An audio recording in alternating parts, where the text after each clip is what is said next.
Now look at these pots. There are two things you will agree with me. It's old, it's not in vogue. Don't worry, I'm going to tell you the story about these pots. Right now, I'm heating up the pot to the highest temperature possible. Remember, it doesn't have a regulator. I'm trying to regulate it by feeling how hot it is. Ew, it's hot, just got me burnt. I think it's okay. Now I think the pot is hot and ready, as you can notice. So the first thing is to add your vegetable oil, any brand of it, just a little bit to keep the pot greased and to form a medium for heating the corn. Don't bother about the oil. The popcorn is quite a massive one. Look at these pieces of corn you're looking at. They really look small, but there are many of it in there. It's going to fill up that pot. Add a little bit of salt to taste, just to taste. And then remember, we're not using a regular popcorn machine, so we have to stir manually. We have to assist the process to get all the ingredients in together. So at this point, I had to add a little butter. Remember, butter is made up of a greater amount of water. I think this is margarine, not butter. So it's going to foam because of the heat. Don't be worried. I'm making this popcorn for children, and I think the butter is still very much okay for the kids. Even for adults, there is nothing to worry about. So notice what is happening. The popcorn is beginning to blast.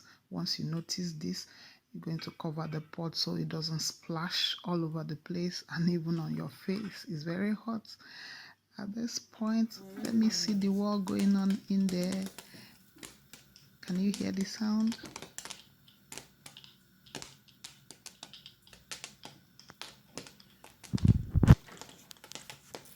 Wow, you're not supposed to stir it, but I'm just doing this to show you what is happening.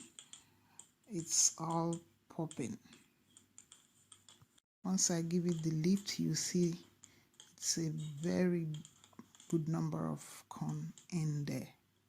We carry it and pour it out. Do that as fast as possible as soon as you notice the corn is blasted. If not, they start burning. It doesn't take time to burn. And then we set out for the next one. Repeat the process. Remember, I shared the corn into 3. Remember, I said I was going to tell you the story behind the pot. That pot was going to be thrown away by a friend of mine. She had used the pot and felt like she's done with it. And she was like, would you need this pot? And then I said, okay, let me see what I can make of it. And to my surprise, I've been making popcorn with it. There are other things I do with this pot because it's an old model pot. It's non-sticky.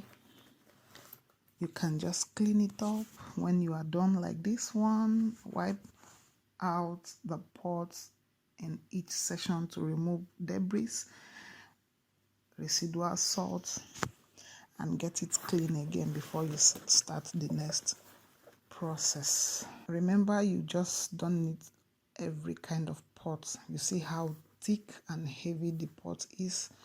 That makes it able to withstand heat and avoid burning.